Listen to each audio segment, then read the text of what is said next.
ನಮಸ್ಕಾರಗಳು. ನಮ್ಮ ಮನದ ಮೌನ ಶ್ರೇಣಿಗೆ ನಿಮ್ಮೆಲ್ಲರಿಗೂ ಹೃತ್ಪೂರ್ವಕ ಸ್ವಾಗತ. ಇವು ಕಥೆಗಳಲ್ಲ, ಮನಸ್ಸಿನ ಗಾಢ ಭಾವನೆಗಳನ್ನು ಸ್ಪರ್ಶಿಸುವ, ಹೃದಯವನ್ನು ತೊಳಲಾಡಿಸುವ ಆತ್ಮಪರ ವಿಷಯಗಳು. ಪ್ರತಿಯೊಂದು ಕಥೆಯೂ ನಿಮ್ಮೊಳಗಿನ ಶಾಂತಿಯನ್ನು, ತಾಳ್ಮೆಯನ್ನು ಮತ್ತು ಪ್ರಜ್ಞೆಯ ದೀಪವನ್ನು ಹೊತ್ತಿ ಹೊಳೆಯಿಸಲು ರಚಿಸಲಾಗಿದೆ. ಈ ಪಯಣವು ಚಾಟ್ ಜಿಪಿಟಿ ಸಹಾಯದಿಂದ ಸಿದ್ಧವಾಗುತ್ತಿದೆ.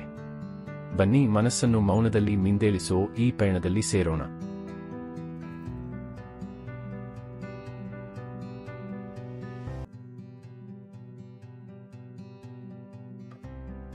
ಕಥೆ 3. ಮೌನದ ಮಾತು ಕೇಳಿದ ಗೆಳೆಯ. ಮೌನ ಕೆಲವೊಮ್ಮೆ ಅದು ಮಾತಿಗಿಂತ ಗಾಢವಾದ ಅರ್ಥ ನೀಡುತ್ತದೆ. ಈ ಕಥೆಯೂ ಅಂಥದ್ದೇ. ನಿಹಾರಿಕಾ ಮತ್ತು ಅನುಜ್ ಇಬ್ಬರೂ 10ನೇ ತರಗತಿಯ ಗೆಳೆಯರು. ಪ್ರತಿದಿನ ಶಾಲೆಗೆ ಜೊತೆಯಾಗಿ ಹೋಗುವುದು, ಒಂದೇ ಬ್ಯಾಗ್ನಲ್ಲಿ ಪುಸ್ತಕ ಹಾಕುವುದು, ಆ ಕಾಫಿ ಅಂಗಣದಲ್ಲಿ ಕೇಕ್ ಹಂಚಿಕೊಳ್ಳುವುದು, ಎಲ್ಲವೂ ಒಂದೇ ಹೃದಯದ ನಂಟು. ಆದರೆ ಏಕಾಏಕಿ ಒಂದು ದಿನ ಅನುಜ್ ತುಂಬಾ ನಿಶ್ಶಬ್ದವಾಗಿ ಕೂತಿದ್ದ. ನಿಹಾರಿಕಾ ಕೇಳಿದಳು, ಏನಾಗಿದೆ ಅನುಜ್? ಏನಾದರೂ ತೊಂದರೆನಾ? ಅವನು ನಗುಸಿದ. ಆದರೆ ಅದು ನಗು ಅಲ್ಲ, ನೋವಿನಿಂದ ತುಂಬಿದ ನಕಲಿ ನಗು. ಅವನ ಮಾವ ನಿಧನರಾದ ಸುದ್ದಿ ನಿನ್ನೆ ರಾತ್ರಿ ಬಂದಿತ್ತು. ಮನೆ ದುಃಖದಿಂದ ತುಂಬಿತ್ತು. ಆದರೆ ಅವನು ತನ್ನ ನೋವನ್ನು ಹೇಳಿಕೊಳ್ಳಲು ಮಾತುಗಳನ್ನು ಹುಡುಕುತ್ತಲೂ ಮೌನವಾಗಿ ಉಳಿದಿದ್ದ.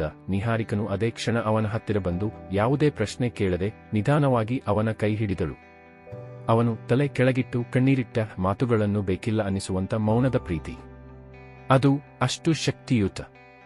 ಸ್ನೇಹ, ಪ್ರೀತಿ, ಬೆಂಬಲ ಇವು ಪದಗಳಲ್ಲಿಯೇ ಕಟ್ಟಿಕೊಳ್ಳಬೇಕೆಂಬ ನಿರ್ಬಂಧವಿಲ್ಲ.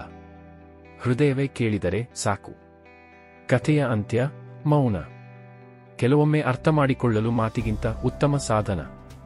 ಸ್ನೇಹ, ಪ್ರೀತಿ, ಬೆಂಬಲ ಇವು ಅನಿವಾರ್ಯವಾಗಿ ಪದಗಳ ರೂಪದಲ್ಲೇ ಬೇಕಾಗಿಲ್ಲ. ಹೃದಯ ಕೇಳಿದರೆ ಸಾಕು.